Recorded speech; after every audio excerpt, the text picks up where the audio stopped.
کہ رسول کریم علیہ الصلوۃ والسلام نے فرمایا ما من عبد یقول فی صباح کل یوم و مساء کل لیلہ، کہ کوئی بندہ بھی ایسا نہیں ہے جو ہر دن کی صبح کو یا ہر شام کو یہ کلمات پڑھے.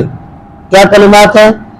بسم اللہ الذی لا یضر مع اسمہ شیء فی الارض ولا فی السماء وهو السمیع العلیم 3 مرات.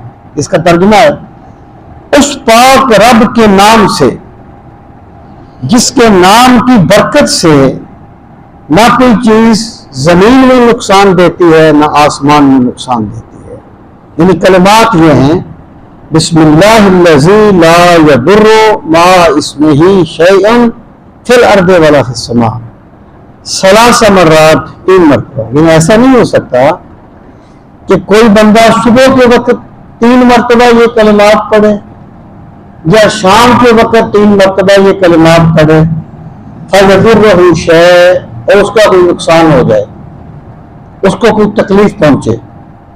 اب دیکھیے فَكَانَ أَبَانَ قَدْ أَصَابَهُ طَرْفُ فَارِجٍ، جو تابعی یہ حدیث بیان کر رہے تھے نا، ان کو فارج پڑا ہوا تھا ایک طرف، یعنی ان کی ایک سمت مفلوج تھی.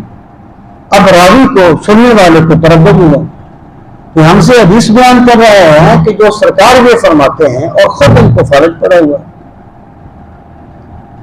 فَجَعَلَ الرَّجُلُ يَنْظُرُ إِلَيْهِ، پس ایک بندے نے ان کی طرف دیکھنا شروع کر دیا. اس کو تعجب ہوا کہ یہ کیا معاملہ کیا ہے.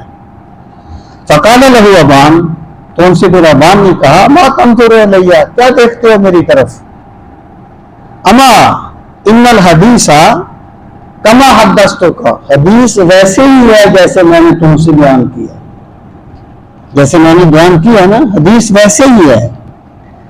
وَلَكِنِّي لَمْ أَقُلْهُ يَوْمَئِذٍ، لیکن جس دن مجھے فالج پڑا اس دن میں یہ کلمات پڑھنا بھول گیا تھا. لِيَمْضِيَ اللَّهُ عَلَىٰ قَدْرِهِ، تاکہ اللہ کی تقدیر غالب آ جائے. مطلب کیا ہے کہ بندہ تقدیر سے باہر نہیں ہو جاتا، یا بندہ کوئی دائرہ قدرت سے باہر نہیں ہو جاتا. اگر اللہ تعالیٰ کی طرف سے کوئی آنی ہو بات تو بندہ وہ کلمات پڑھنے ہی بھول جاتا ہے.